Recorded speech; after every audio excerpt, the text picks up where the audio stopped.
But this kun that you all just said, it was so in sync. It wasn't like a rush job. It was everybody saying the kun because it's so powerful. When you say this dojo kun, it's just a beautiful experience. When you say, as a student of Danjitsu Ryu, I, and then your name, Bradley, will respect the values of all existing life, and so on. So when you say the kun, it's such a powerful thing when it's said right. So that was wonderful. But as we continue to practice the martial arts, the Danjitsu Ryu martial arts, not only as a style, but as a lifestyle, we will continue to see the power of what's going on. Practicing martial arts at two different levels. At the level where you believe that it's just you have some money, you have some whatever, you're well educated, and it's recreation, it's recreational, and you don't really need it. This is what you say to the kids. You don't really need it, but I'll send you to go and do it anyway, just, because that's the thing. When you see what happened in New York, in New York, then you get to realize this is recreational, like I always tell, not just recreation. This is not a joke, this is something serious. Do the push-up, do the sit-up. Don't feel like you could always get a pass. You could always get a pass, get a pass. No, it doesn't work like that. We have to explain to people for grading. You had the first belt for grading is your white belt. White belt, not the one around the kid's waist that they come and they get a key with. That belt doesn't come. So when you do a grading, your first grading, you're supposed to get your official white belt. That's your first grading. Official white belt. Then your second grading, you go to your yellow belt. Some people, the instructors work so hard with them, and they come to classes and they work so hard that first grading they make it a yellow belt or they make it a white belt, bar 1 or bar 2. That's a big jump because they make it a bar 1 or bar 2, it means you jump the first belt. Gosh. You jump the first belt and you went to 2 bars. Gosh. And one bar again, it would be a yellow belt. So that's a huge jump. But making it from a white to a yellow belt, that's like, whoa, whoa. That is big stuff. Gosh. To go from a white to a yellow, skipping your white belt grading. Whoa. So people have to understand the first belt is not yellow belt. The first, and the belt around your waist is not, it doesn't come. That's only to keep order, to keep your dogi in order, right? So your first belt is an official white belt, so on and so on and so on with the grading. So all these things have to be explained to the parents, because some parents, the kid get the official white belt and say, well, why, what happened? Why did he fail? He didn't fail, she didn't fail. They passed the grade and they got the official white belt. Right? And it's important to be able to educate people on this. It's just a, Purging can just have a way that a lot of the instructors work so hard with the kids that a lot of them jump to bar, white belt bar 1 or bar 2, or some of them jump straight to yellow belt. Those who committed, and that's just how it is. But just to let everybody know. Now, when we come through the door, coming through that door is such a serious thing. Being able to bow and empty yourself and come back up. You're ready to learn, leaving your egos outside, leaving your, as much as your problems outside the door, and just coming in to learn, to grow, to develop. It's something else. A lot of people have a lot of situations in their life. They have pains and stuff and they don't know why. Because all kinds of things going on in their life and they don't know how to get rid of it. All kinds of new names and brand names, sicknesses and disease coming out and stuff like that. And people's souls are vomiting. Their soul is vomiting and spiritual, and a lot of people don't pray, and so they have no way to be able to wash out this vomit, this loss of this is spiritual food that your soul just reject and vomit in you. You don't have a way to pray and to just release yourself through your personal, to forgive yourself and all that. So you're just feeling sick all the time and you don't know why. You go to the doctor, it's a trapped child. You go to the doctor and you don't know what happened to you. Because everything looking good. Blood test looking good, blood work is good, everything is good, urine sample is good, your heart good, everything good, but you're feeling sick and they can't understand. Just because you don't believe in nothing. You believe in your science and you believe in all kind of stuff and you believe, well, you have a bigger force of the universe that have to help you to cleanse yourself through your martial arts and through with the church or going to the mosque or the temple or the synagogue or the whatever it is. There's another way, another bigger way. And so we don't pay no attention. I learned karate, I'm big and strong, I can take anybody down. Find your soul starts to vomit, you need a way to cleanse yourself. You need a way to cleanse yourself. And like I was saying last time when I was telling you, you know, Cassandra, many people never pray. They never really pray. And I you know, it doesn't matter if it's an imam, a pundit, a rabbi, or whatever you are, a lot of people never pray. And they're running an organization. Yes, sir. Because to really pray, you have to find yourself something like this. Or even softer. And maybe the walls parted as well. You have to be able to do like whenever you're sleeping, find the most comfortable position that you wouldn't fall asleep to. Comfortable enough to pray, but comfortable enough to have a little discomfort that you doesn't sleep away. Very important, right? So when you find that, when we was at the Asian Cultural Center yesterday, day before yesterday, they brought in mats from Japan. Yes, sir. Mats from Japan so that they could meditate.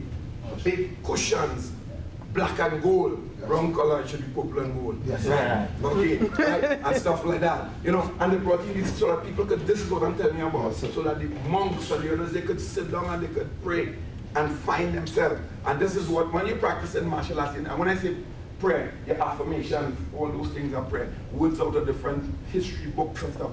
You put those things together to suit your need, and you sit down for 1 hour, Leonard. 1 hour. And your mother, your family, right? Your father, your sibling, whoever, they have a responsibility. And their responsibility is not to allow anyone to distract you when you're going to meditate to find yourself. Because a lot of us don't know ourselves. We talk in Danjitsu. A lot of us do not know ourselves. Rush. We think we know. Yes, I know my name is Don Anthony Jacob or Anthony Don Jacob, but do I really know myself? It's when you sit down to meditate and to communicate with yourself. Sometimes what you see about yourself when you close your eyes is you say, man, I am much more beautiful than I really ever thought. I am much more beautiful than I ever could imagine. I didn't know I was so beautiful. Oh, I am so spiteful, hateful. I need to cleanse myself. And no second, your cell phone can't give you any trouble. So whoever loves you will protect you from your cell phone. Gosh. They'll protect you from noises.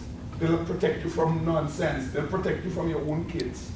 Say, eat your food before we start. Change your pampers, whatever. Because I'm going to have a date with myself for 1 hour. Sit down, just talk to yourself. Who am I? Why am I who I am? Is this really me? Or is this learned ways from this school I went to, this university, this book I read, this seminar, this TV program? How much of that is me? How much of that I like? How much of this influence in my life and this is not me at all? How much of that I do when I get into problems with people, with my boss, with myself? I'm unhappy. How much of this that I'm feeling that is really me? And I'm learning all these different things from different sources because when the student ready, the master appears. How much of this is really me? And I'm liking what I'm learning. I'm realizing that, you know, it is just so beautiful to find yourself. And sometimes when the student's ready, they say the master appears. Can you imagine? Come here and help me out, please. Sister Karen, can I have your help, please? Hold your husband's hand for a second. Right. Can you imagine you all gonna have a quarrel? A serious quarrel. I learned this from one of my students, right? My wife and I, we start practicing it. But we doesn't have plenty of quarrels, so we hardly get to, we just go hand. Right, okay, right. Can you imagine you're gonna have a quarrel, right, with your husband or with one of your little baby boys, right? And before you start, you say, no, let's hold hands. And start to quarrel. Quarrel about bills, quarrel about, I told Dante, don't go there. You told him, no, why didn't talk to me before? Because the both of us will have one voice. He set us up. He said, mommy say, daddy say that. Daddy say, mommy say, and now nobody say nothing, and only you didn't check on one another, and you all start quarreling, and Dante say, nice. I have that, right? But only going to quarrel by holding hands, right? More than likely, you ain't going to separate. But if you can't hold hands and do that, you're in real trouble. Because you're real mad now, and the thing you can't, that's the point. That's the point where you need to call a lawyer to divide up things and fix them. Because who gonna keep the kids and all that? Because you can't do this. See this? And you can't talk to your baby and hold his hand. Or you can't talk to your daughter and hold her hand because she's out slamming the door, slamming the bathroom door and lock herself away. And I don't want to hear you and get out here. I need to talk to you. Bang, bang, bang. I'm not opening the door, I'm not coming out. And then the toilet will lock up. You can't hold your daughter hand to talk to you. She's 13 years old. You can't sit down and hold your baby hand to talk to her and say, I love you, but you're not ready for that yet. So. And instead, somebody who don't know holding her hands to talk to her. And he don't know, you understand what I'm saying? Gosh. Why this you can't, thank you, right? So what I'm saying is that even in a conflict, the energy must flow. The energy must positive. We angry like hell, but you know the energy flows. So we not. This is no different to putting your shoulder, like what we just did when we were saying the kun. Right? We just talking about techniques and praying. Just talking about understanding yourself. Talking about how you're feeling, arguing about something you don't like, holding hands, arguing, and you're feeling to punch instead of to hold. But you can't punch because you're holding. So some kind of resolve had to take place because you're holding. I'm not talking about one hand like this and the other one holding. I'm talking about two holding. Two holding, not one hand there and the other one holding, one cooperating, the next one not cooperating. I'm not talking about that. Yes. Can you imagine I knew this lesson 20, 30, 40 years ago, how much people I would be able to help, including myself? But you know, the student ready when the student ready, so the student ready now, the student ready now. So I'm just a student now, just ready when you're ready. You know what I mean? Nice. But this is what you need to pass on to people and pass on, and then people try it out. And they tell the next friend, try it out. And then before you know, the whole community different because you could hold your child hand and talk to your child. You could hold your son hand and talk to him. You know, not just, you know, where you see on TV. All right, son, you sit down there and we sit down. You can't hold your son because he figured if you hold his hand, he reached a teenager. Where you holding my hand for, you stranger what? What nonsense is that? I mean, father boy, I could hold your hand and you could hold my hand anyway. We're supposed to hold each other's hand until we can't hold hand anymore when we go under the dust. Hush. Under the dust, and we can't do that anymore. Since when we separated by age, boy, or girl, or whoever you are? You understand what I'm saying? Yes. Right. So come into practice and see, knowing that Donjitsu is not just a style of fighting like Taekwondo and MMA and this and that, but it's a lifestyle of getting our life together. These are the things that we practice in martial arts. So when you come in, you know, you empty yourself and you purge yourself out of a lot of nonsense, but sometimes you don't know what is nonsense or what is not nonsense. But when you learn how to do the meditation and that, when you learn how to do it, Brother Peter, and you sit down and you start to find yourself, you start to see, as you're looking at yourself, you see your wife, you see your mother, you see your grandmother, you're seeing people coming and connecting with you and helping you and moving you and guiding you and showing you the way. It's just amazing. You say, why these dead people? Why I'm dreaming these people? Why I'm seeing these people? The vibrations coming and guiding you. Because whenever the student ready, the teachers are playing all kind of forms. We was driving over the mountain, going to the last dojo in Ucluelet, in Canada. Two cars, rushing to overtake. The lady who driving us, Sister Yona, one of the instructors, she said, why they rushing like that? Let them go. And I say, yes, let them go. No problem, let them rush. I like how you driving, you're going good, nice and slow, we're going to get to the dojo. So we keep driving, going around a corner. These two cars that just passed us. One more car in front of that car. The two cars just collide, one hanging over the mountain, the both bags deploying. So the impact, young people, now they're outside, the car mash up and everything, and they're cold. So everybody like that outside waiting until police come because they don't know where to go in no other car because the doors fly out, all kind of stuff. One car back over hanging over the precipice. You know, and I'm just saying to myself, can you imagine that we was blocking up and every time they tried to take, we speed up and try to go faster. The timing for that thing to happen, we would have been collecting that. So sometimes when your mind tells you slow down, guess what? Slow down. Slow down. Rush. Sometimes you say speed up a little bit, your mind tells you to speed up. You're not breaking the traffic laws, just speed up a little bit. But that is how there was one time we used to practice martial arts. And we still do it like that from time to time. But I don't teach this too much anymore because I'm a better teacher now.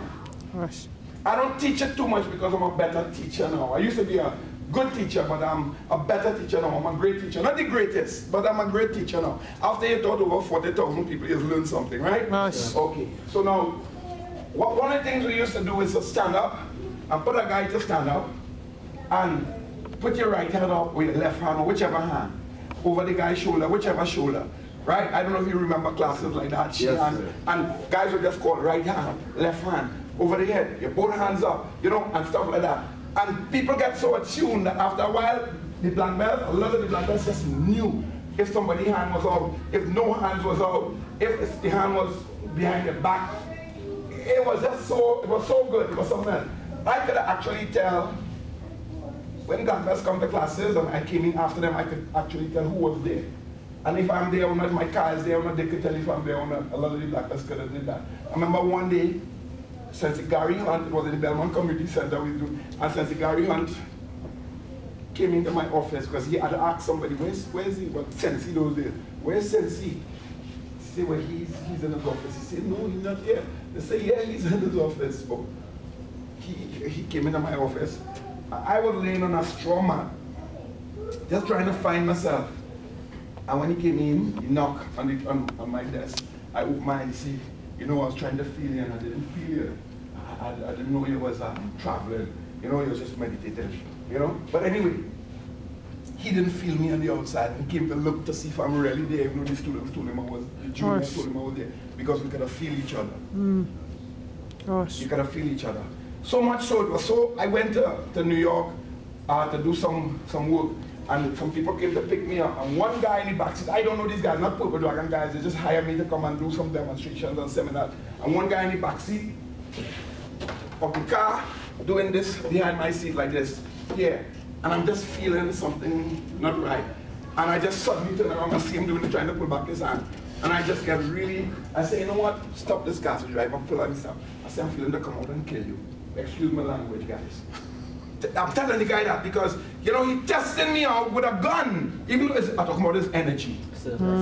His energy. Like, I could kill you. Let me really see if he was a real martial art master. If you just come here to, he's a fraud or what. Sticking the thing behind my back. And I could feel something ain't right, something ain't right, something not right, something, a vibe not right. And I just look around and see him doing that. You know? And I just, you know. But anyway, I went to work. Not to do anything else. But that's the kind of things people do to you when you're a martial artist. They just do things just to see what you will do.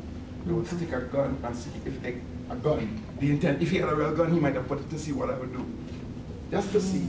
I'm the guest, I'm a guest, I'm a guest. But people do that.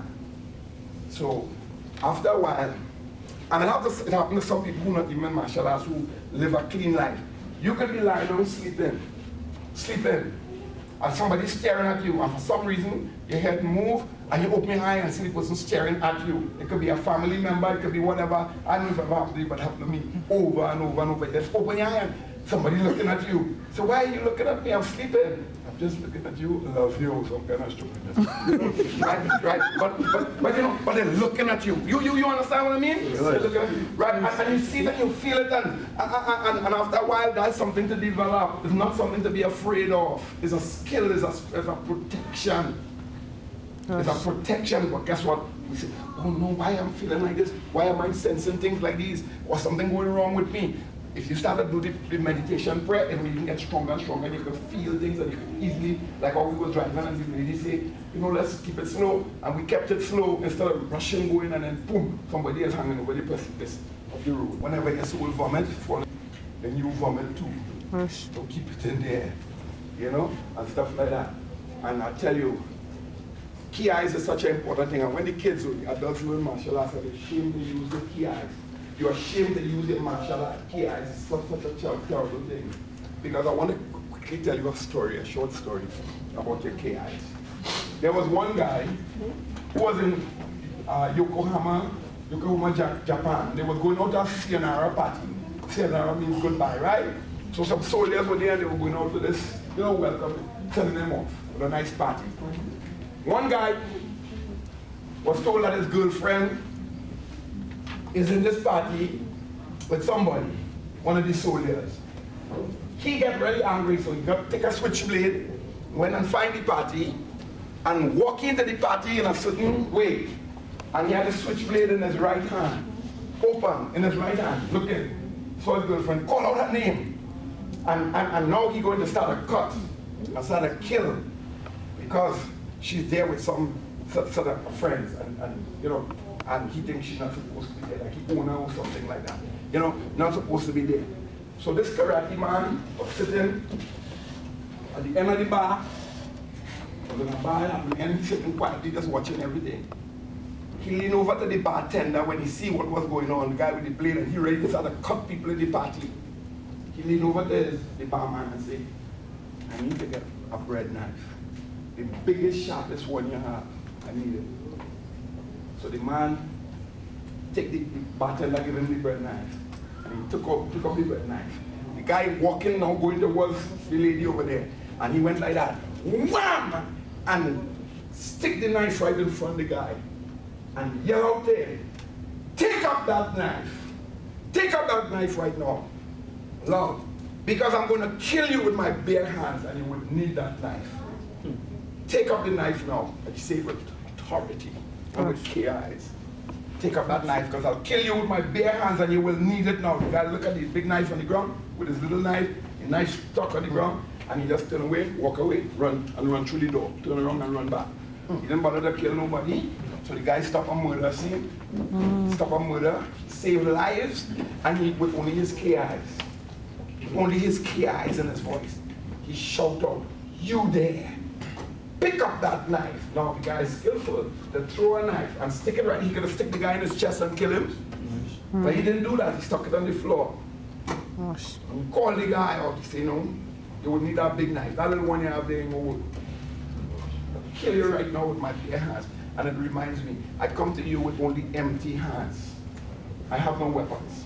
But should I be forced to defend myself, my principles, or my honor? Should it be a matter of life or death, right or wrong, then here are my weapons, my empty hands. That man was a martial artist. He wasn't a fraud. Yes. That man kiais, saved lives. Just the authority, and then his voice, his kiai came through. He's sitting at the bar, and other people, the party started back, and people thought he was a hero, and they wanted to buy him drinks and all that. He didn't accept no drinks. He didn't accept nothing. He just keeps sitting quietly at the bar. Everybody thought he was a hero, and he just said, well, I'm not a hero, I'm just a martial artist. Yes. I'm just a martial artist. He had to stay quiet and he had to think, because that guy ran off.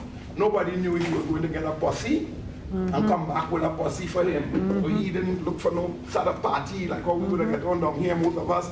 And he's a hero. He stay quiet and think, what is plan B if this man come back? What is plan B if this man comes back? How am I going? Because he's not going to come back with no little blade. He's going to come with something else and with people, maybe a gang. So a man of martial arts is one who thinks at all times, man or woman, is one who thinks at all times, possesses speed, power, technique, forms, and gracefulness. And you're not a coward. We could fight with knives too. We could fight with swords, and we could fight with all those things. But that guy he wasn't armed.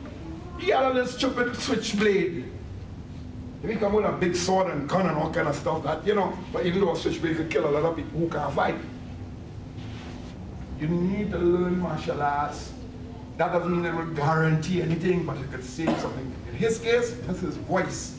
Yes. With kiai, save life, restore order. Everybody enjoy themselves. There were other soldiers, because it was a scenario going on, a party for soldiers. The guys who were real warriors, in the party are the warriors who didn't see the guy coming, but they were warriors because the soldiers, they trained to fight and kill. They look at him quietly, they look at the karate man, and they just did that. And what it meant is if those guys come back, we'll be ready this time to help you, to back you up. No words spoken, no silence broken, but everybody was ready. Yes. Everybody, the soldiers who was there now, because none of those girls belong to none of them. They are soldiers and they're having a sayonara party. So the same way this guy came to mash it up, somebody else might have come too. More than, right? So practice your martial arts. Yes. And be the quiet martial artist who, you don't have to take no visions and you don't have to take all of that, but you know, you just keep your eyes open and do what you have to do, and your job is to save life. You're already doing it by teaching people discipline, by teaching them how to be strong, by having these kids sitting the way they're sitting here. You can't go in no baseball or no rugby club and find this. We will bet them that. If you take a pity of this, I want you to know these kids sitting here, sometimes for hours, in grading. Try that in a football club. Take them and send them to football and you will see. If the coach having a meeting, is everybody sitting on all kinds of how, or stand-up parents, all kinds of craziness and stuff. I'm not putting on any other sport. Because they have to, maybe they're looking for a scholarship or something like that. On the, no, they want to do that, that's fine. But martial arts is the most disciplined. So if you want to go and play football, play hockey, play basketball, play whatever you want to do, they should still have some martial art. Only for the discipline. The discipline, that is so important, the discipline helps. And even the karate kids, even though they have disciplines, it's still difficult to work with some of them. Because no matter what we do here, when they go home, they're still going back into a mode. Because they're still talking to the same friends, they're still reading the same books, they're still having the same thing, and then they have this new, what was the new thing they called again? Thank you, baby. Oppositional defiance. That's the new thing that they're diagnosing kids with now. Oppositional defiance. That means that you're going to attack your parents. And your parents have to now go to seminars and pay big money to sit down.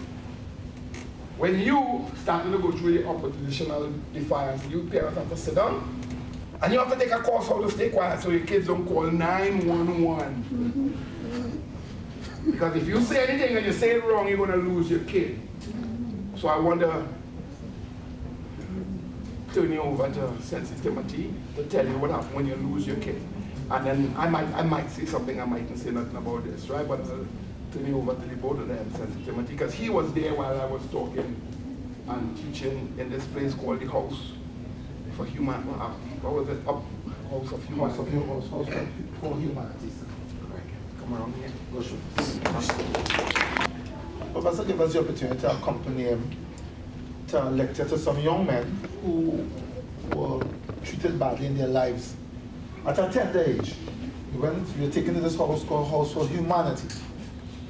On entrance, the professor asked the organizers or the lecturers of the place, they asked him, how do you want to be seated? The professor said, put it in a circle so it doesn't have a head. So the guys will feel, well, look, this person is speaking down to them as he gave his lecture. So they put it in a circle and then they invited the guys to come inside. So the guys came inside, they introduced themselves, and then we proceeded as to what was some of the challenges. One guy in particular that struck me was one guy sat down on a chair, and this was his, this was his seat. She sat on the chair, he sat down, watching, so he just sat. Just so. Why that is happening, the professor asked the person explain some of the things that happened to in their life. But he said he was small, him and his brother, and they were put out of their home by their mommy and put in their shoebox or a basket and left at the side of the street. They were then taken by foster care. In the foster care, the lady in the foster care whipped him with a cord. He was 6 years old. Some kids living on the upper floor of the building stood on top of the building with some rocks and told him, look up, and let go the stone onto his face. So his both cheekbones are pretty much sinking.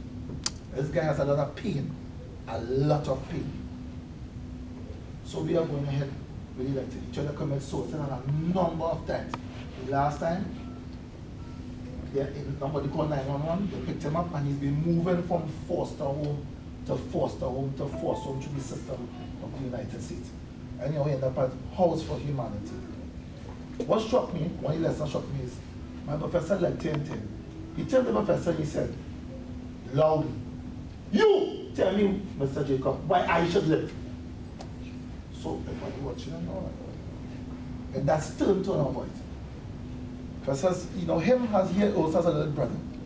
The little brother apparently lives somewhere else. And he said his brother is trying to do better with his life. The professor explained to him that you need to live for your little brother. That should be your strength. That should be your motivation. To see him prosper and to help him along. And to also help you to ease the pain that you have felt through the foster care system. Why we sitting there, Professor, is lecturing to this young man. This young man, he's noted for beating lecturers.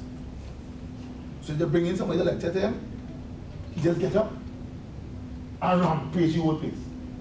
So he sitting there, he said about,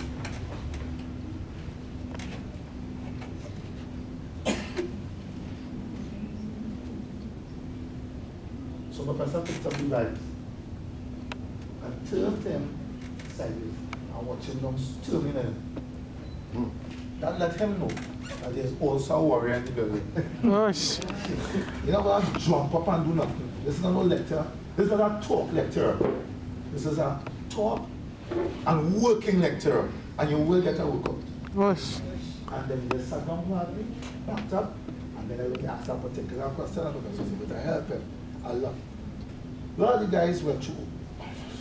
I couldn't take it. I had to go outside and I go to the back. You hear these guys like, sorry, you need to train harder as a man. We all, when we phrase them, we all need to train harder as doctors. Because we don't know what happens in life, what situation. We're not calling that life, just say. We have to train much more harder than doctors. Because these guys, it's tough, really, really, really tough. One other guy in particular, he was 6 years old, he was in the car with his dad. His dad went to commit a crime, and the dad was killed. He also went through his system, but he was with relatives first.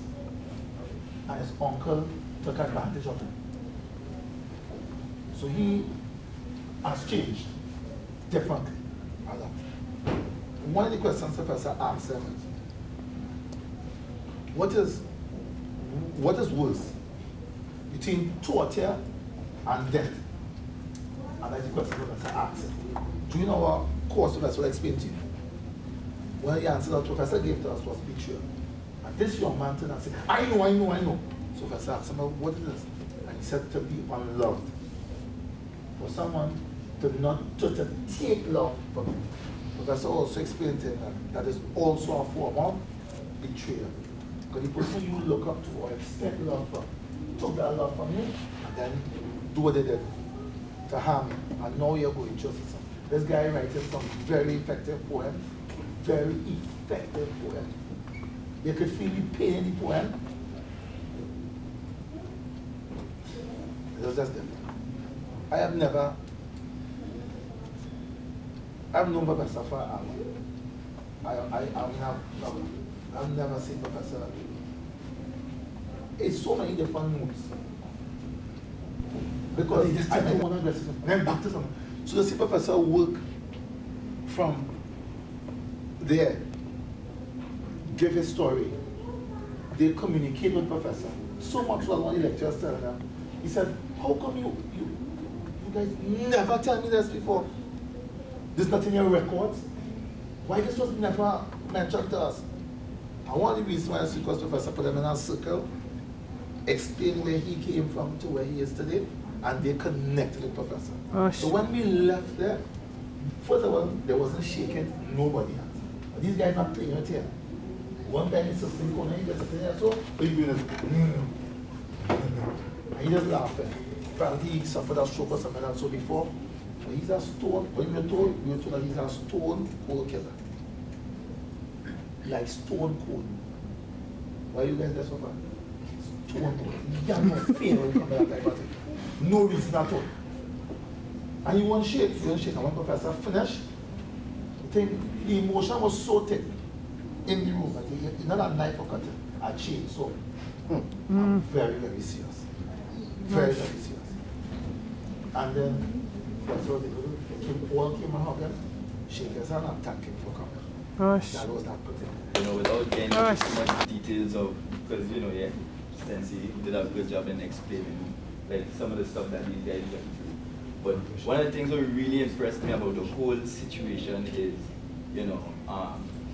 when Professor was asked to go and just to talk to these young guys, and we were privileged enough to go into that organization with him. Professor didn't know exactly what to expect, and as long as I said, we didn't know what to expect. But you're talking about the same guys since he was talking about stone cold killers just go around enjoying killing people. These guys went through so much pain through their life growing up. Don't trust anybody. And Professor went in there, and you know, he made us sit in the circle, and he started opening up, talking to them. And Professor didn't raise his hand, teach to do any punches, any blocks, anything. Just basic affirmations. Today I begin new life. I am unstoppable. You know, he's used the kun, the dojo kun, and you know, inspire these guys, let these guys, show these guys that, you know, it's something to live for, you know, and just the philosophy of the dunjitsu that sometimes we may take for granted. You know, Professor was talking earlier about coming and, you know, really praying, sitting down and finding a comfortable position and praying for an hour and so forth. Just saying your affirmations, your dojo kun, you know, and that we have to, you know, take that more seriously. I talking to myself especially. You know, and not just take it for granted, take Professor for granted.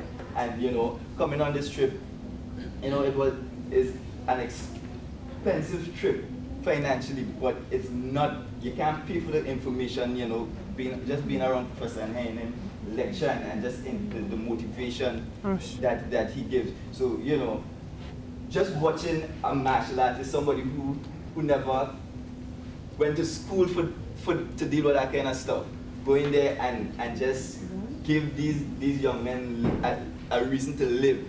You know, that what really impressed me. But just by, you know, dojo gun, just by affirmation. So, you know, when I come out and I say my affirmation now, I wouldn't just be like, today I begin new life, I am unstoppable, or kiai, but you know, you have a meaning because you say, today, now, I, you know, and you understand what you're talking about, because these same young men, you know,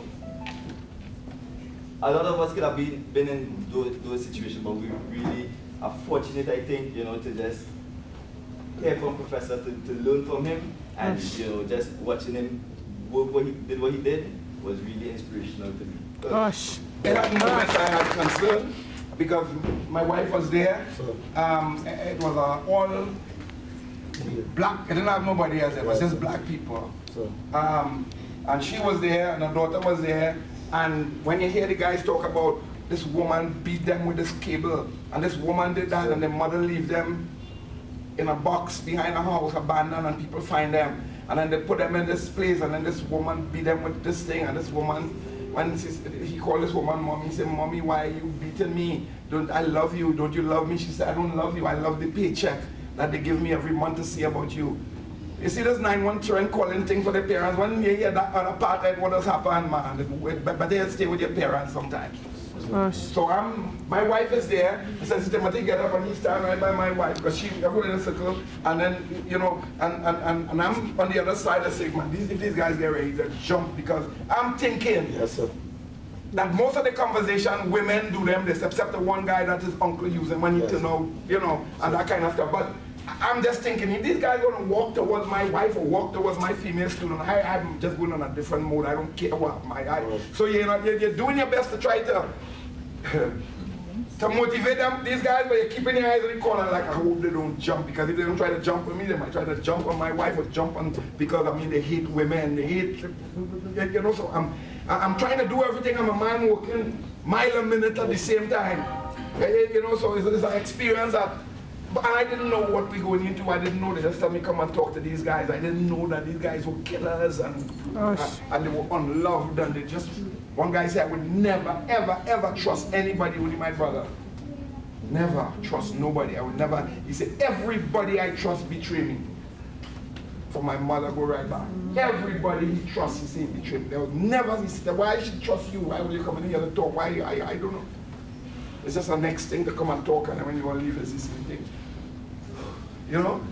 So to be, when you see what's out there, and when you know, for some of the kids to be able to see, if they can see even in the background behind a mirror what people are going through. My wife, she said, I can't take this now. I had to leave this place. She said she was feeling like she was being squeezed. Said, see Timothy, leave and go outside, Brother Bevan. I was with tears in my eye. He had tears in his eyes. I mean, we working, but I mean, it was really something else to be in a place like super, super negative. You know what pain of people life. You seeing somebody, And nobody knows because everybody's smiling. Gosh. Everybody's saying, hi, how you doing? And people either doing karate to mask their pain. Either they're running, doing track and field to mask their pain. Either they're painting, either they're working on a computer, either they're playing soccer, or either they're on the corner with some other guys just talking because they don't want to think. So they're talking because they're masking their pain. And they can't afford to be silent for a moment, because if they're silent for a moment, the hunger of the pain will just surge forward again. You don't know what people do, people. You don't know what people are going through. Nobody, everybody looking all right. But I know, because when I was going through my pain coming up, when I go on the dojo, that's what I used to forget. And people say, how come you're so good and you could jump so high and you could do this and you could do that?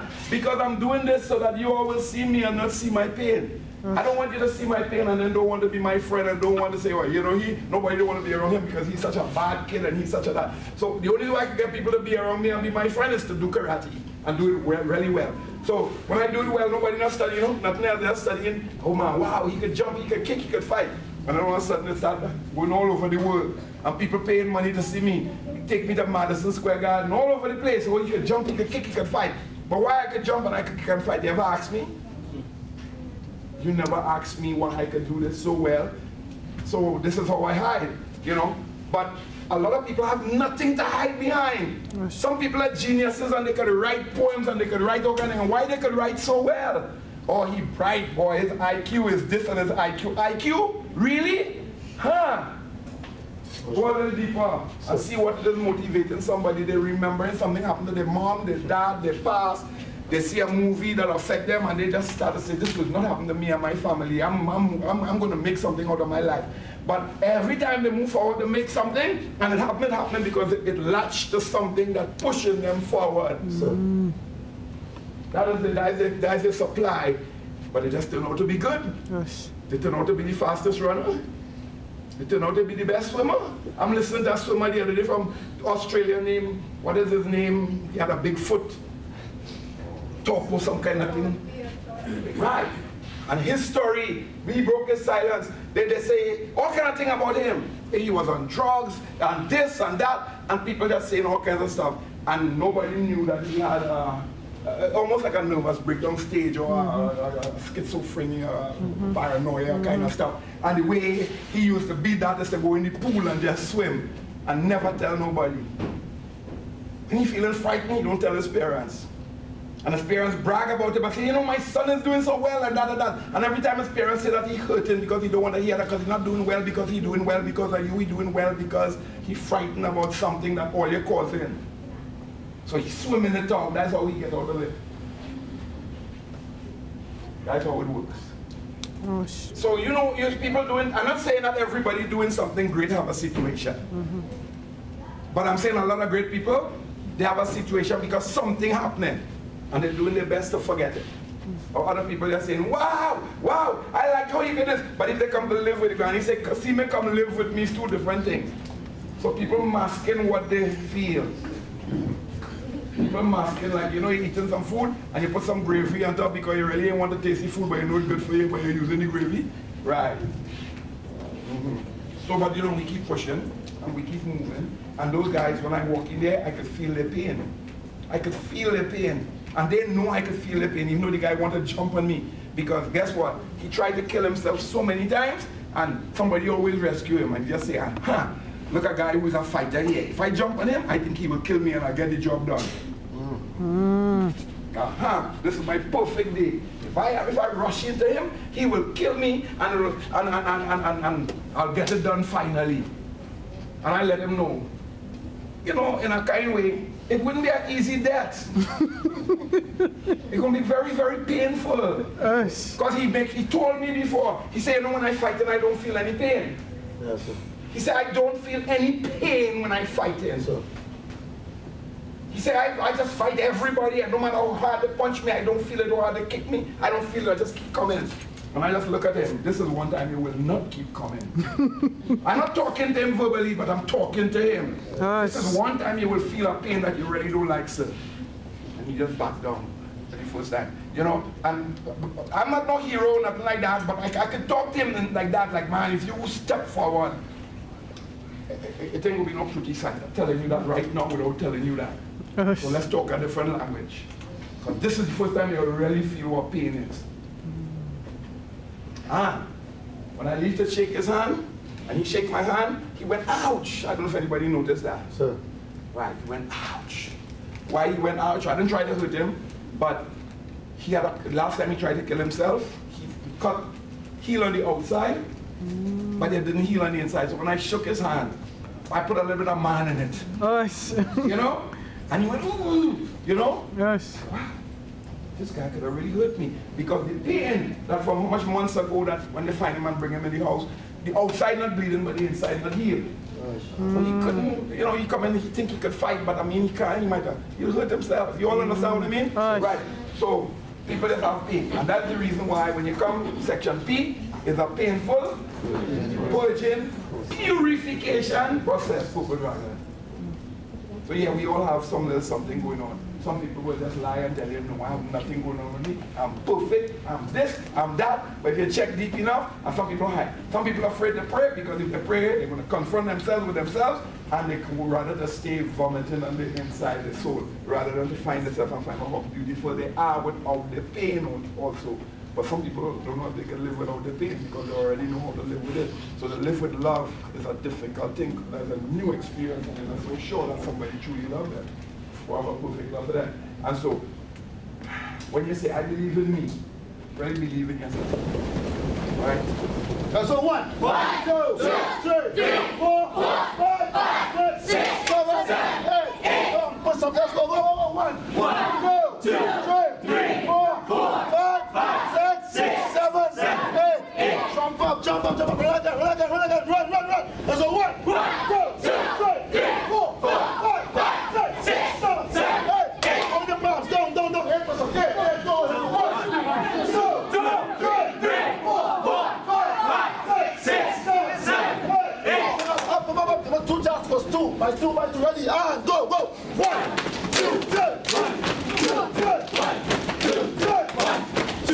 1, 2. So 1, 2, 3, 4, 5, 6, 7, 8. On the palms, so that's a 1, 2, 3, 4, 5, 6, 7, 8. 10. Jump. 1, 2, 3. Go.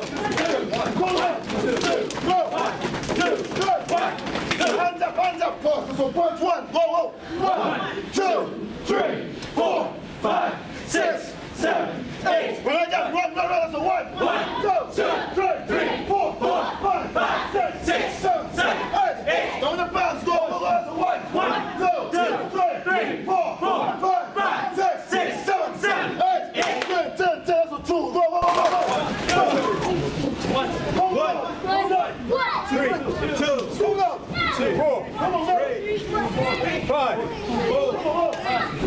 4, 5, 6, 7, 8.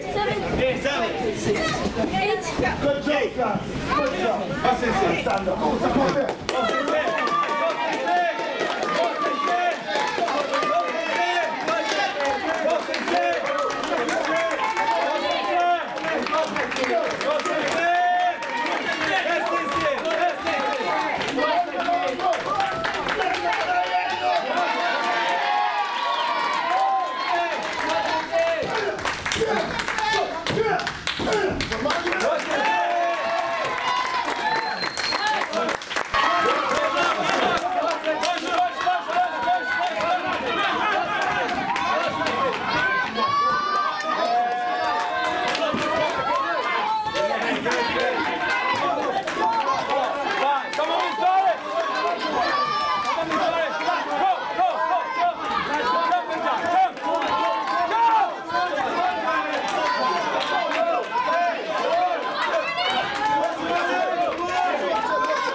be the last block we do if we have enough time.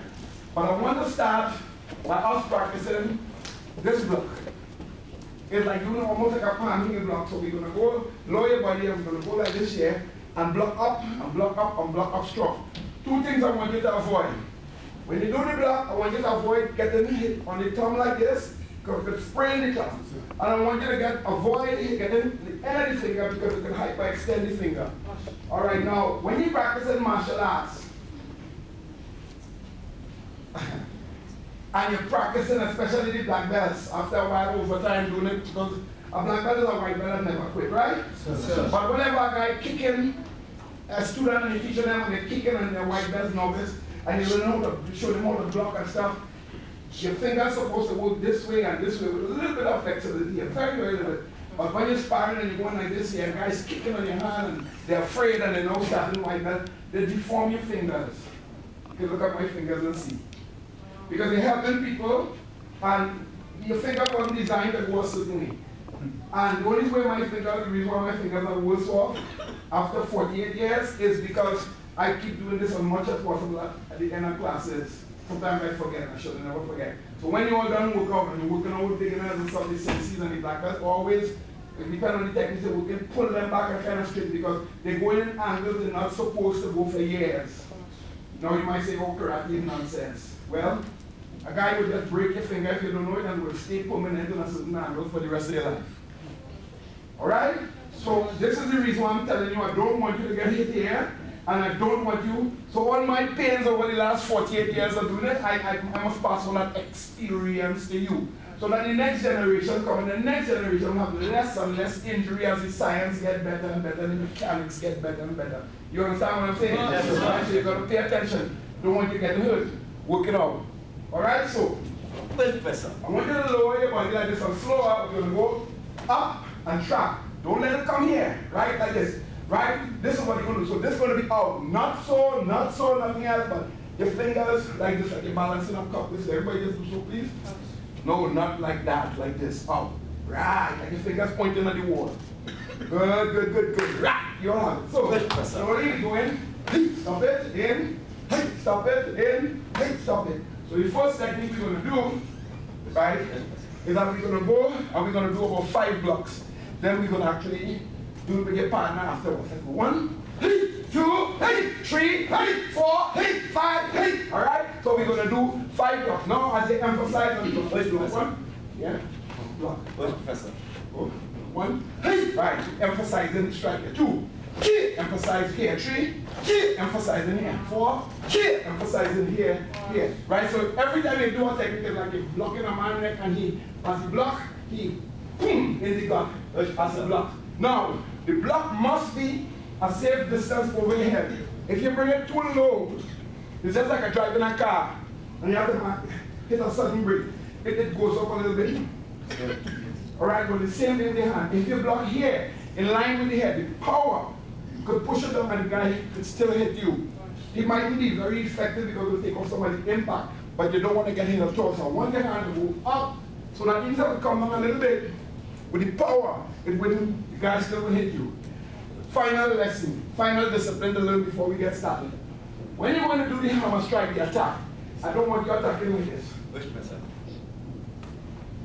Here. Don't go here. Go here. Don't go here. Which? Yes, sir. Right. I'm trying to guide my hand. Yes, sir. In my hand. Yes, sir. I'm accurate. Yes, sir. Put it out. Yes, sir. So stay with me. Oh, okay, good job.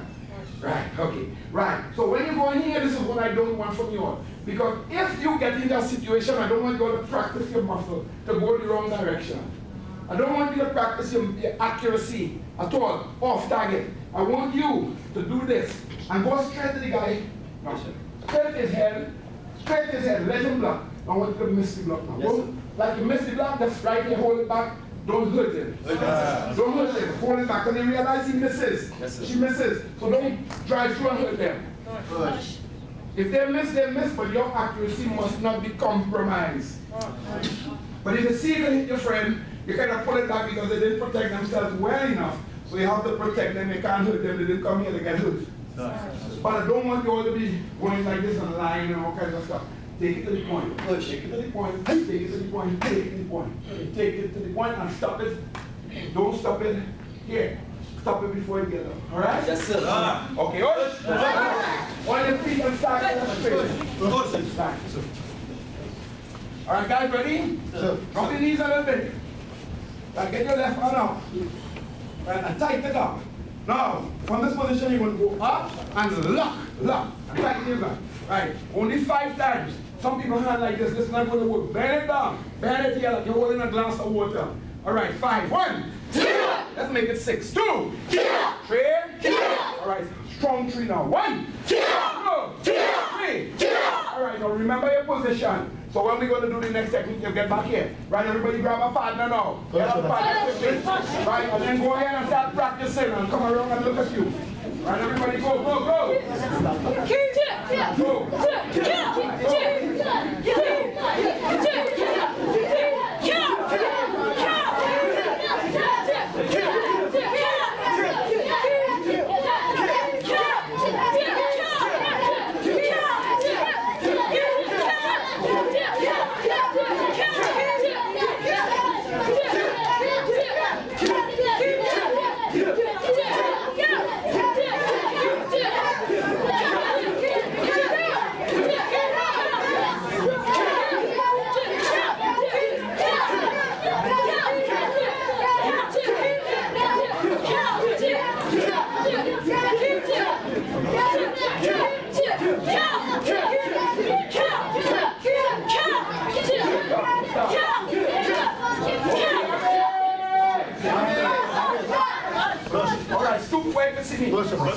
Alright, now what you guys will do, a lot of you guys will do this, and that's good.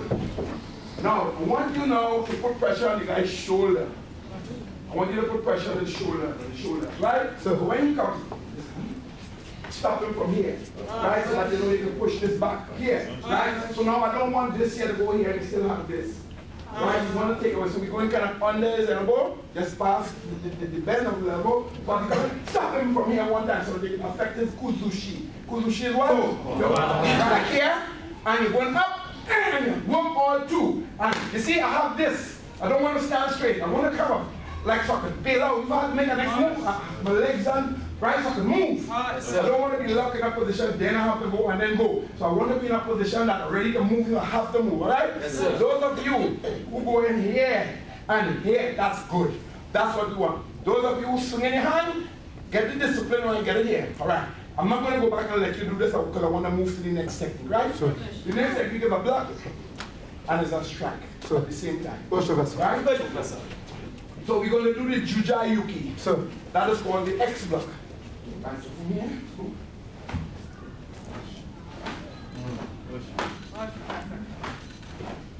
Alright? Yes, sir. Okay. So we're going to do the Jujayuki. But that Jujayuki is also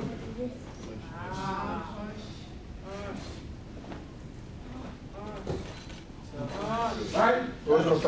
And if I was down, I could still use it as a down strike or up strike, but we use it as an up block now. So I want you to go here one time, here one time. Here one time, here one time. And as you grow in experience, you'll see the reason why we go like this, okay? So start from here like a double elbow and go, right? And put it back, right? Grab your partner. Go.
next block is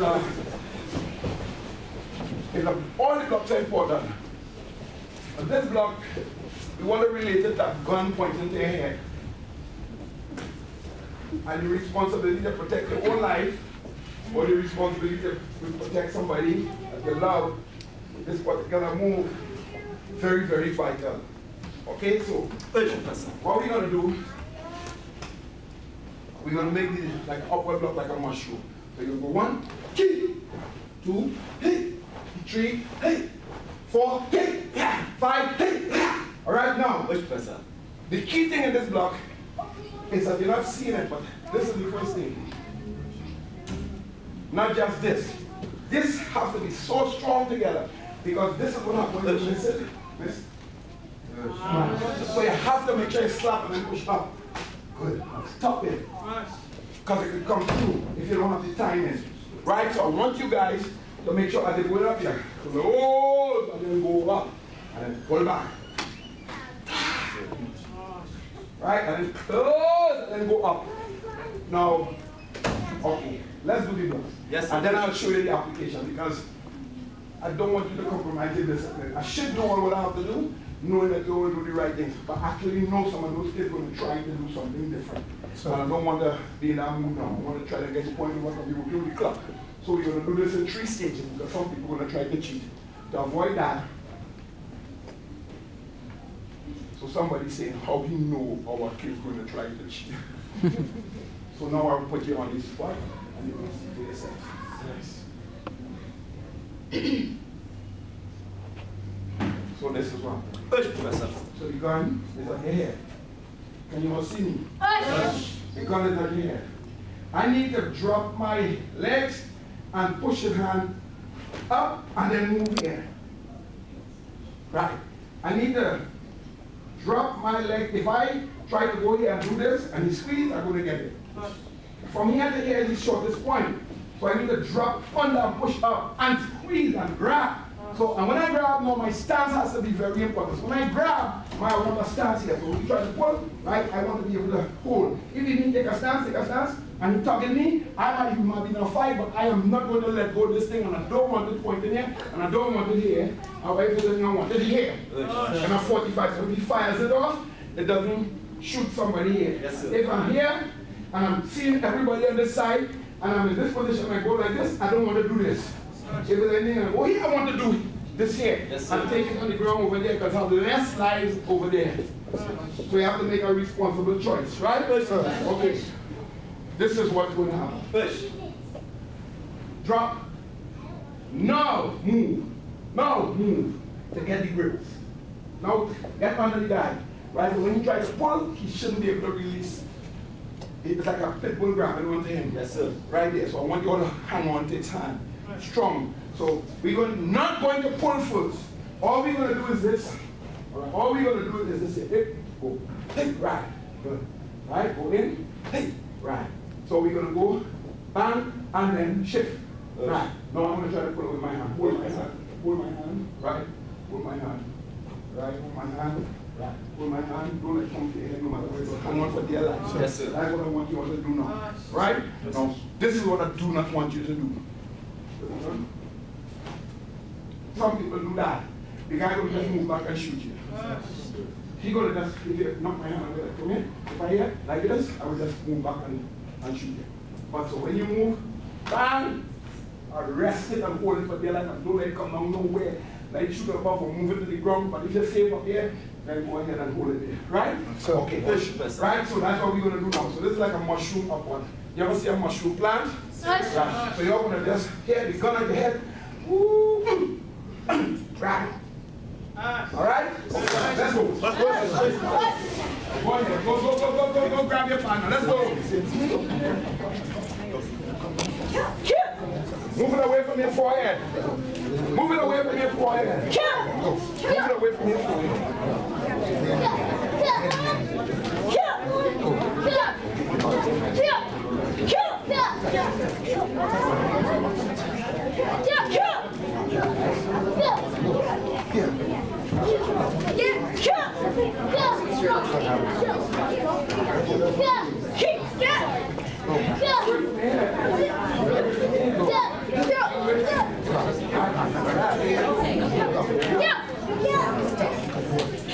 All right, now, those of you who grab it like you're not desperate, Yummy, I want you to make a desperate grab. I don't want you to go down like this. I want you to go like that. Yes, sir. Don't show it in the right, just go. Oh my God. You know, get this from my head. And you see this? Lower your body. If it's sitting on a chair, right here, get it off. Because you have no way to go down. You can sit on the guy put my head. Alright? Okay, so I want you all just for about 2 or 3 more times before we go to the next couple of blocks. I want you all to just quickly just get away from your head. Real quick. Alright, go. Come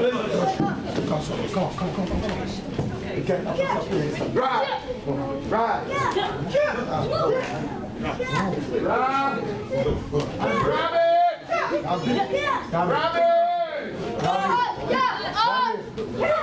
Grab it! Grab it! Right, grab it, drop your knees. Drop your knees. All right, last move.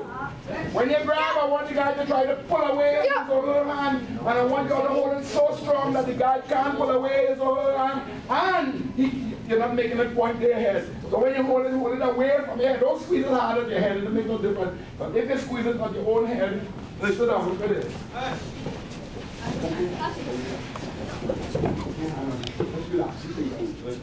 If you grab it and you do it wrong, what's happening? Watch this. So if you grab it wrong, you see what happened? If you grab it wrong, you're going to shoot your own self. Watch this. You're going to kill your own self because what you're doing is holding a nerve system around there that makes this close in. So if you put his finger inside and you squeeze it wrong, even if he didn't want to shoot you for real, he want to threaten you, he will now shoot you.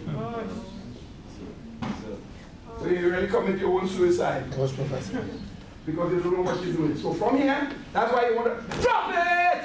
Drop on the lap, quickly, right? Let's drop on it. All right, guys, go ahead.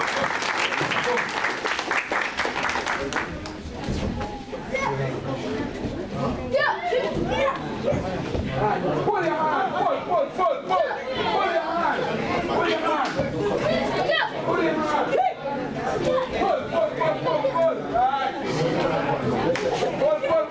Pull. All right, Yummy.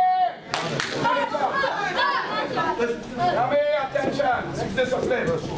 You're practicing your next discipline. All right, slowly you're gonna practice. This technique is a strike, but it's also a block. It's from the 2-from-1 now. We're going to practice. Push.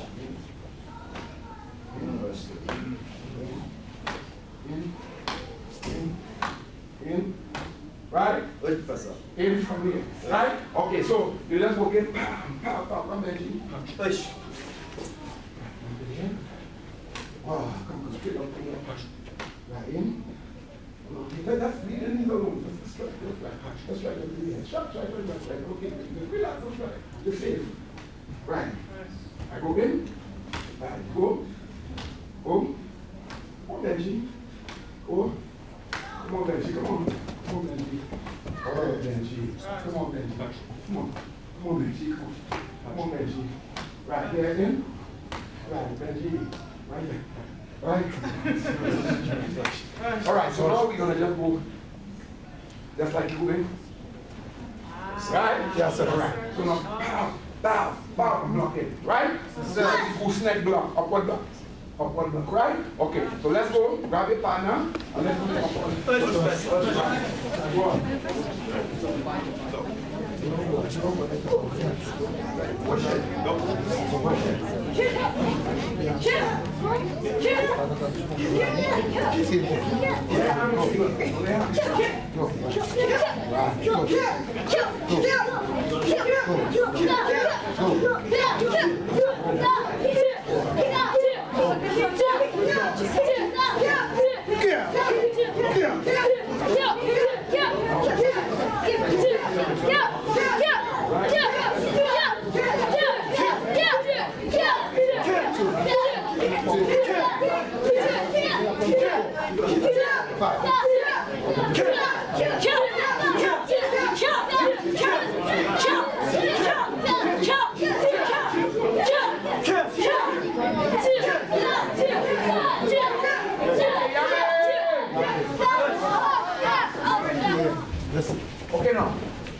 The next block we're gonna do the block, and the block is only, I only want the black and brown, that's a practice this one. Only the black and the brown, that's a practice one. It's called discipline. When I say only the brown and black belts, I mean only the brown and black belts. Even when you go home. I'll see that here. That's what, right, I want to practice with daddy. Daddy go and practice with me. Well, then you know that you're not disciplined because you're doing something you was asked not to do. So, daddy will know, and you will know. Okay, Push. Okay, there's a go.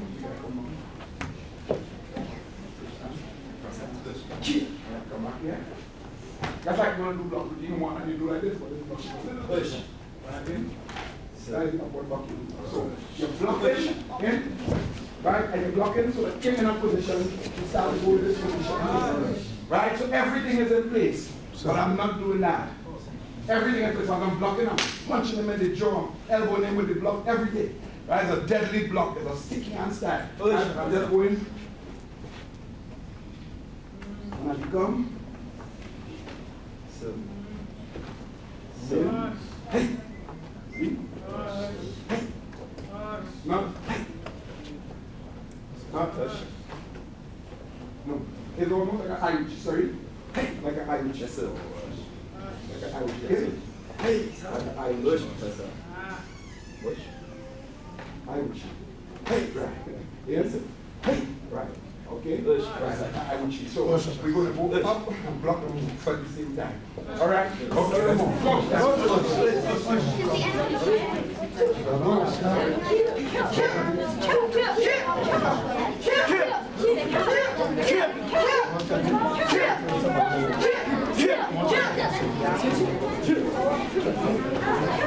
anybody want a partner? All right, here we go.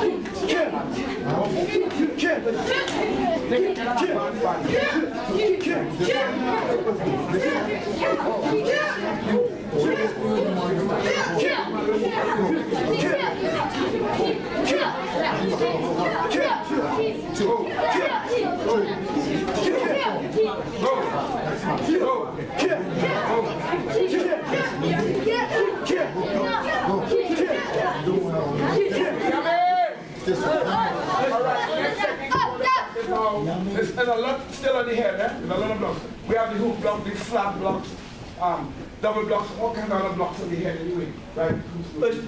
Right? I keep come slowly. Hook with the jaw. Yes, sir.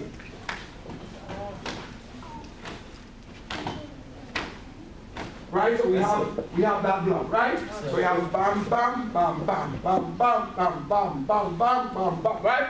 And you it to the head, right? Head block. And then we have like a slap block.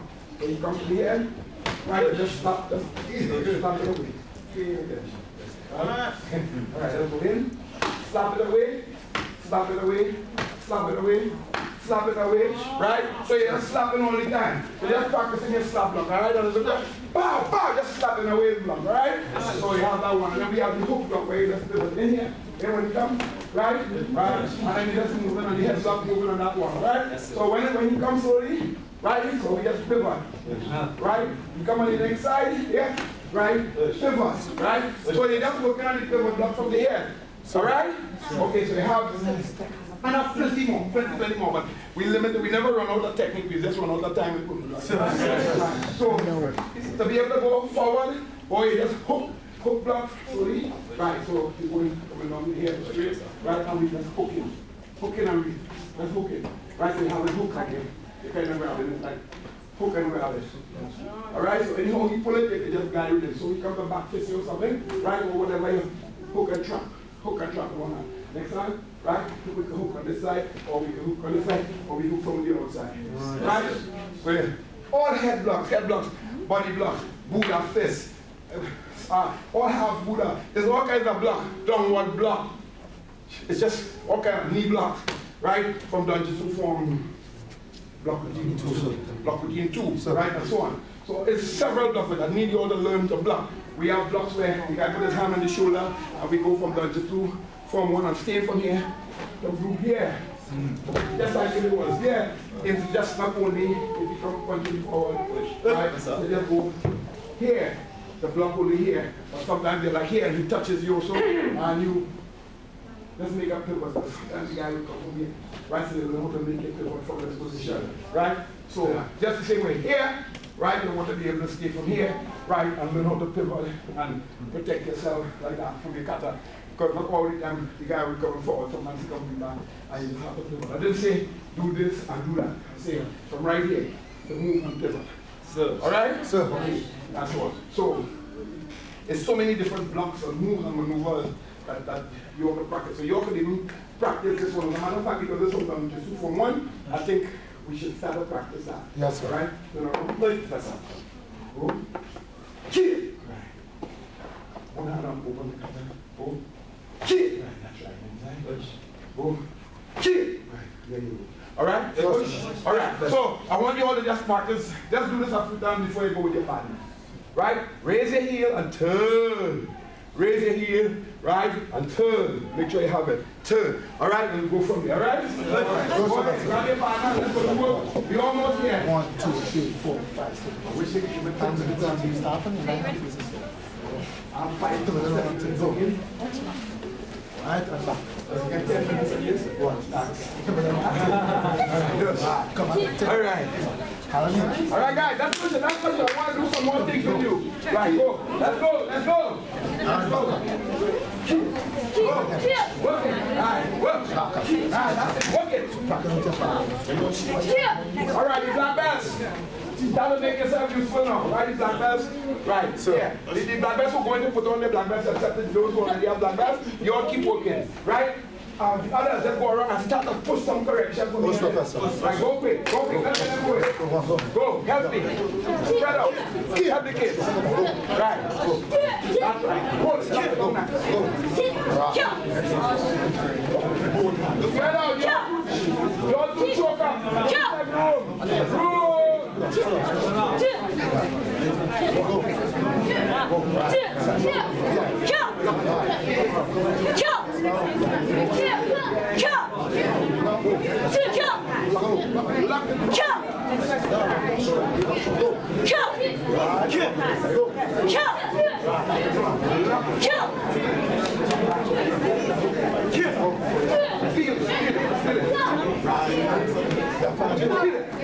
Good job. Feel it. Go. Hold it. Hold it. That's right. Go. Hold it. Lock it up. Go. Lock it up. Lock it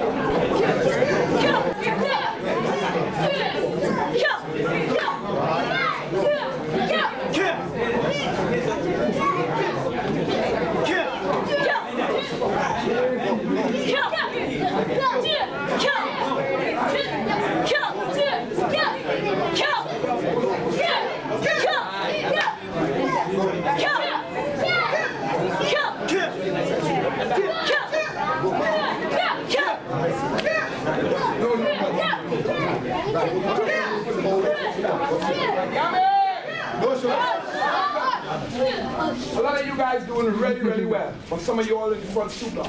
And look at me. So you're standing here. Right, what happens to some of you guys is that you're rushing. You're rushing, and the reason why you're rushing is because your balance is not so good and you're rushing to hide your balance. Right, if you hold on for a little while, what will happen is that your balance will be a little shaky, but it's okay. All right, so I move here. So I just want you to don't move your foot at all. From here, all you do is pivot and move. Hold it, right? Turn your body a little more and flex your little dicky here. Good. I'm going to push you to the side a little bit. Don't let me move you. Don't let me move you. Right, so back again. Go here. Go, move. Right, don't let me move you. Don't let me move you. Don't. Give me some resistance, right? All right, next time. Here. Now turn your hip a little more. Right. Now I'm going to move, try to move you. Don't let me move you. Don't let me move you. Don't let me move you. Right. Hold. Hold. Go. Right. Hold on, hold on, hold on, hold on. Hold on. Hold on. Right. One more. Go. Right. Right. Where you going? Come back here. Go. Right. Hold on, hold on. Good job. Right. Now, you need to be able to hold it. So when you move, don't just go, hey, and come out of it because you're not getting a chance to strengthen the muscle. Hold it, feel it, and then let it go. Hold it, feel it, go on your own, on your own, on your own. Hey, go, on your own. And hold it, feel it, don't let it go. Now go back. Hold it, take next side. Hold it, feel it, don't let it go. Right. When you see you struggle a little bit with your balance, that is not a problem. That's never a problem. But you want to fight that until you don't lose it. I still lose mine sometimes, so don't worry about it. Alright? Okay, so now you want to be able to keep practicing those techniques over and over and over from different positions all the time to get the strength. Alright? The next move that we want to practice. And all of us are going to do this move, right? But I want you to stand up from here, and I want you to take your foot. We're going to do block between. Stand right here. Alright? You're going to go from here. Nice and strong. One. And then here. And then here. No, and then next one. Next one. Question. Question.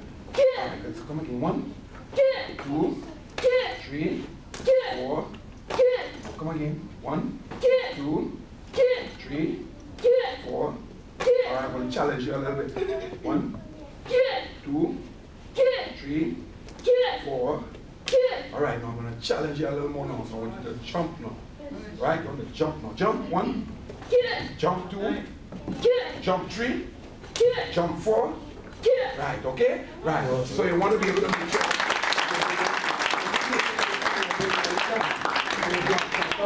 You're not breaking the standard style, but you can jump and slap somebody in the face, you can jump and block, you can jump and do a block, or you can jump and do a knee, a cross knee, right? A gliding knee, right? So we're going to just start low, right? Come down.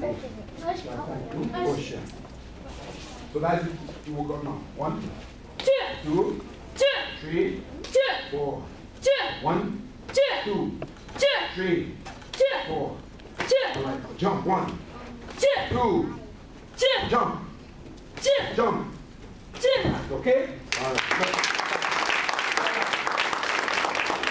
I want everybody to go, and but I want you to help me, and I want you to help yourself, so make sure you can do it too. Help yourself to my love. Alright?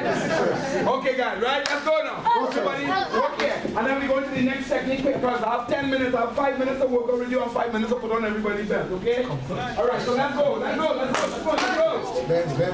go. Come on, work it.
Come!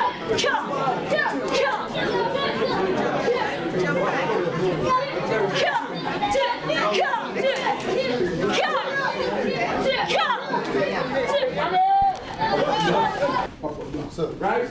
So that's no different to if you were doing it this way, or this way, or this way. There's different types of upward blocks. Sir. All right? Push. Push. All right, so right now what we're going to do is a practice this here.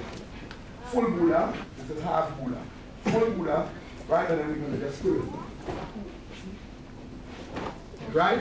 So that's what we're practicing. Sir. Push. Clap, strike, strike. Shoto sakutsu chikubi. And that's a terrible, but deadly strike where when somebody punch, you move from here and breaking both collarbone at the same time. Like here, hitting two collarbone here. Right? Or you punch coming this way and you stop it this way. I was in New York City with some of my black belts. One of the guy's wife was in the car with us. We got in an accident in New York. One girl was a brown belt, Natalie something. It was a big one, right? And when the car slammed the other vehicle, all the martial artists either did this, either did this or that. I did this year. And when I did this, one lady, Professor Crossman, his wife was with us, and she didn't know what to do. And she just went, and she ended up in the hospital with flash and all kinds of problems. And years and years and years after, it started manifesting itself and all kinds of stuff. So up to now, she saw that is more than 20 years ago. She had a bad grip. I didn't have her, stretching out, all kinds of stuff. Right? I come and take her away from the car. And every one of us walk out the car. Except her. But all the martial artists just did this. I mean, the car crushing, it wouldn't work. But it was just an impact enough that you could get a whiplash, and we all just did that and put your neck in a breakfall position. And we have put our neck in a breakfall mode. Because your neck was not breakfall mode, we all would have go like that, even we did this. So we all went in a breakfall mode like that. And we walked out the car and everybody else was in, this young lady was in trouble. And the driver in the next car. So martial arts sometimes say, well, martial arts is only dojo. Martial arts is when somebody attack you in the street. Martial arts is when you have an incident. An incident. Like doing a one-hand bridge roll and you're in a car and you have on the belt and the car roll and you're upside down and you're being able to use your hand to push your body up to slacken the belt, because sometimes if you're on your head in a car, the belt becomes so tight you can't get it off. But if you can do the upside down handstand roll and you can do those other things, like on the upside you can push a little bit and you can use next hand to kind of get it off. And a lot of people fall in water and they die because they couldn't push nothing, they couldn't do anything. But you guys practicing that roll-out routine 3, and that roll-out routine 3 is very, very, very important. Brother, I'm always so very and stuff. Brother, everyone, you do this for black belt grade, and we did this the last time we was here. We did this somewhere else. Right, just move on and roll again from there. Roll over. Yeah, no. Let's roll over. Let's press it. Right. So, there go. Right, go. Right. Okay, so you can have a punch, or you can go ahead and do that. So that roll from Dungeon 2 form roll out to B3 is also an attack. It's not just a roll. Right? But also it's, you know, a guy going to pop the neck right and you're going to do like this. And I use my X block to help the students to do it, as I showed you last time. So I use my X block here, in both, right? So I use my X block to help students to do it, and so on, the X block, all right? And so on. So all your blocks is used for aiding, or it's for fighting, and all these taking something get down and a guy thing, and you would, from that position, you'll turn and punch him, and he would never believe that you could do that from there, and so on. But when you're well skilled, you can do several things. And if you're a little older and you can't do that, it's okay. There's other things that you can do, just as they're there, right? So don't worry about it, but it's a real good style. These black belts are white belts that never quit. These black belts are people that are here to help motivate you, inspire you, guide you, encourage you, and be a big brother, a big sister for you, or just a dad or a mom, to be able to say that. And I'm hoping that I can say the same thing for Cayman Island. But I'm still seeing a nice group of black belts here, right? But many, many more come and go. Many more go than stay. And we want to break that trend. We want to break that trend. We want more, more black belts. Call it in. Luke Biles. Push.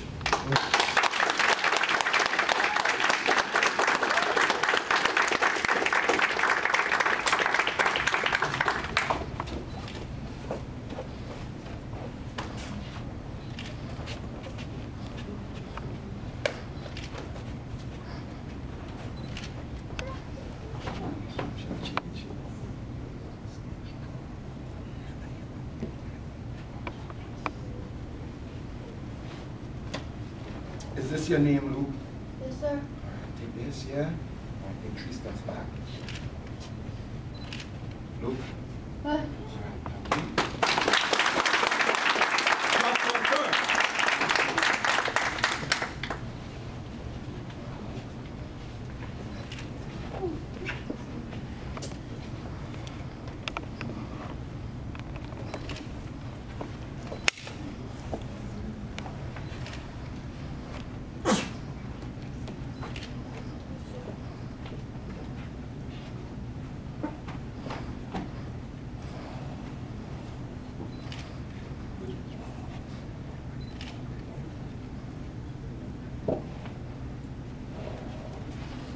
Is this your name? Hush! All right, begin from the head. And take 3 steps back. Hush! Hush, all right.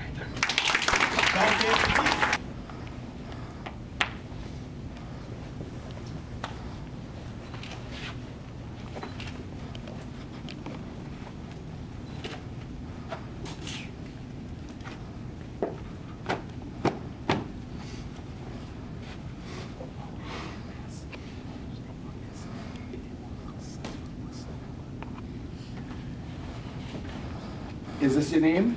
Hush, Professor! All right, Rush. Take 3 steps back.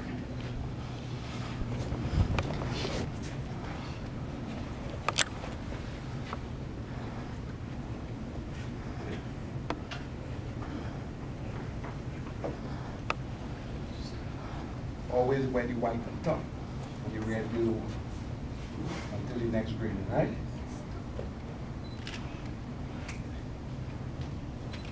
This is powerful.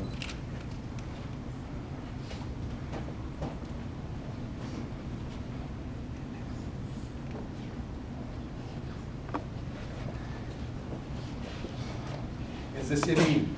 Hush! I take it here and stay proud. And 3 steps back. Hush.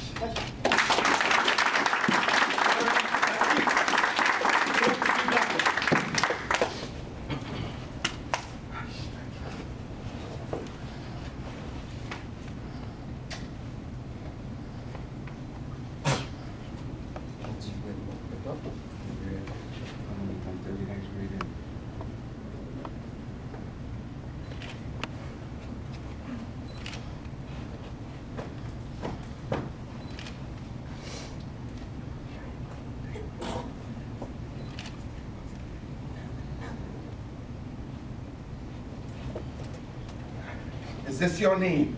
Yes, 3 steps back. Hush!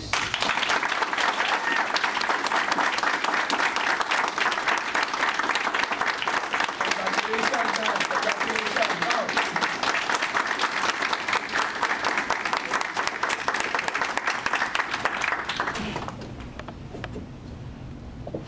Everybody who was having a baby and I put on the belt, the baby always end up as a black belt.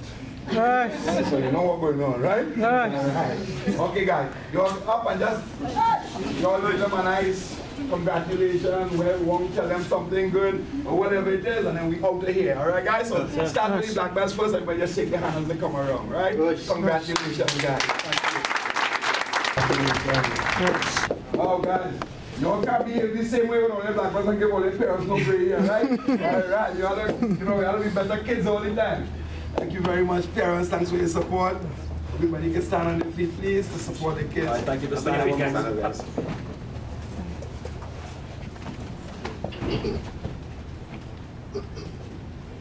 That's Jacob, breathe! All right, Shihan, Sensei, Senpai.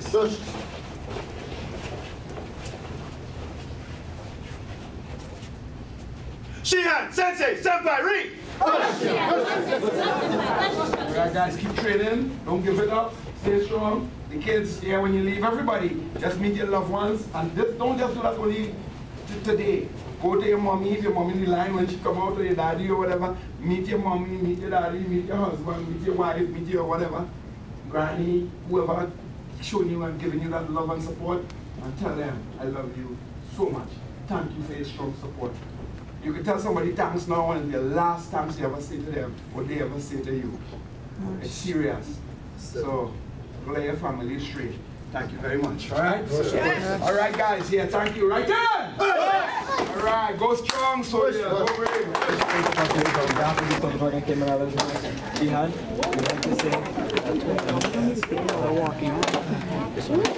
Yeah. Nice. Awesome. Happy birthday. Thank you. Nice.